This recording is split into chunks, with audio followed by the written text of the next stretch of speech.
Yo, hello guys! And today in our studio Inscryption. The Inscryption, who likes the digital card games? Personally, I love them much as the Hearthstone, the Gwent from the Witcher universe, outstanding games. So, as I said before, personally I love them. So naturally, when I saw the trailer for Inscryption, I was instantly sold. It looked like a simple and positively addictive game that I could chill out and sink my teeth into for a nice review. After 16 hours so through, I realized that Inscryption is much more than a single card game. I'd never been so happy to be so wrong in my entire life. All through, the addictive part remained very true. In the early hours of this delightful title, you'll be fooled into thinking you know everything there is known about this game. You move a token on a board one step at a time, choosing alternative paths, each one resulting in a different set of enquaders represented by a symbol on the board. Some give you additional cards, others buff your existing ones as well as the new items. Eventually, you'll end up having to battle your deck against the EA foe. The gameplay dynamics are easy to understand. It's simple turn-based affair. Each card has attack and defensive points, and your goal is to tilt your opponent's skills 5 points in their direction to win the match. Strategy can be your key to victory, and if you're lucky enough on your draw, you can even win in a first turn. The opposite can be course true, as you can also lose quite quickly, as the battles can go pear-shaped in the space of a couple of turns. Boss battles add an extra element to the formula, and once you understand what they are, you can strategize accordingly to secure the win and move to the next act. Naturally, you're going to lose a lot as you plot through, etc. Sometimes it's unlucky, often it's a bad deck building or generally bad planning.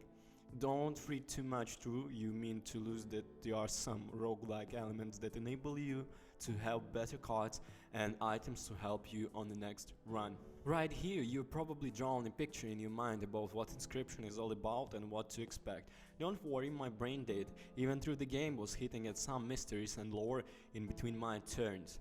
Nothing really prepared for me will happen once I beat in the first boss. Without dumping any spoilers here, the game changes. More story, more mystery, and flicking the core gameplay on its head. This meant learning new rules, figuring out new strategies, and building decks that complement them. Inscryption continues to go this right up until the end. Finishing the game will likely leave you with many questions in your head. Due to the nature of game, you'll likely miss a bunch of secrets through your first playthrough. To find the answers, you find an abundance of help from the community that has tried into the ARG elements that Inscryption has woven to experience. Your opponent isn't simulating another player and doesn't play by the same rules. He's more like a dungeon master, the dealer of the hands of fate, narrating in quarters and putting on voices and masks no portray NPC as you cross a map. There's a gold in camp cards. He holds there as Prosector, a boss enemy whose pickaxe transforms cards into rocks. Then he takes off the mask and sets up for minutes around a campfire to play out a scene with suspicious starving travelers who offer to warm one of your beasts by their fire. He may be a murderous kidnapper, but he puts in so much effort I kind of respect him. I spent hours in the Elder Scrolls Legends playing through the single-player storylines, which are fun for their twist. A stone wall across the middle of the table, a storm-tossed pirate ship that slides card back from fort.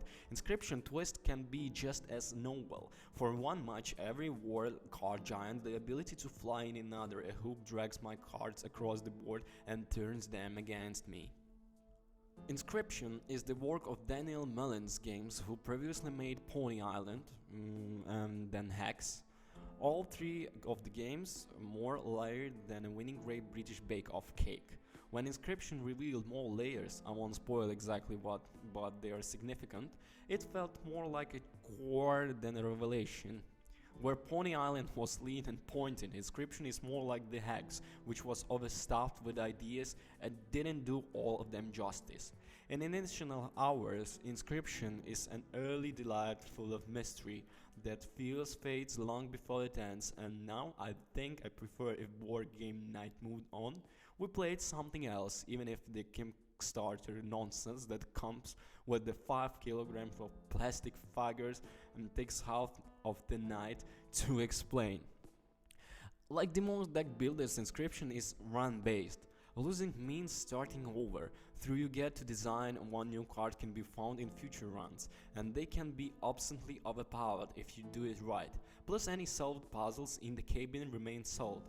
Initial defeats still felt like progress, but after my fifth successful run, I had to solve another puzzle and then repeat the victory, and then was when I came a drag.